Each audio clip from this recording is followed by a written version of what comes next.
Good morning. Another beautiful day in God's kingdom. Today we're going to take a look at Acts chapter 18 and we're going to read from verse 24. And this is what it says.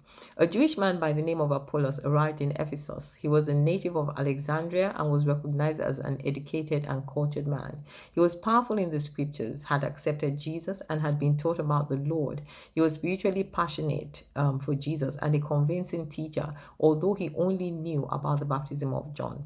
He fearlessly preached in the synagogue.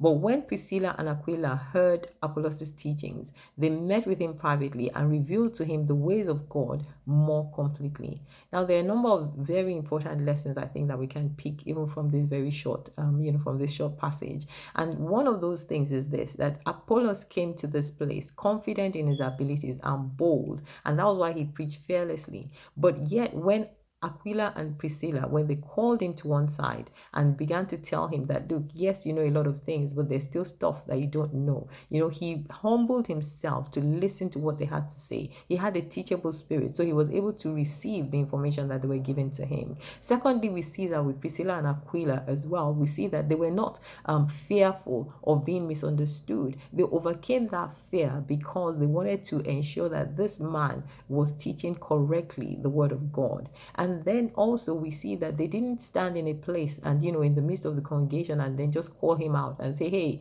yes, you know stuff, but we want to tell you that you don't know this, you don't know that, or you don't know the other. They called him privately and began to speak to him, in privacy. And so they allowed him, the freedom to receive the information, without being embarrassed, in the midst of the people, and there are just so many things, that we can pick from this. But I want to just leave us with this fact that, yes, let's have a teachable spirit, that, yes, we may know a lot of things, but let us also remain humble, knowing that there's still much more that there is for us to understand and for us to learn. And where we see our brothers, or sisters, maybe not quite right in the things that they're doing, or not working not working with full understanding, let's be free to share with them, understanding that this is the gospel and it is for the world, and every one of us has a role to play. None of us needs to feel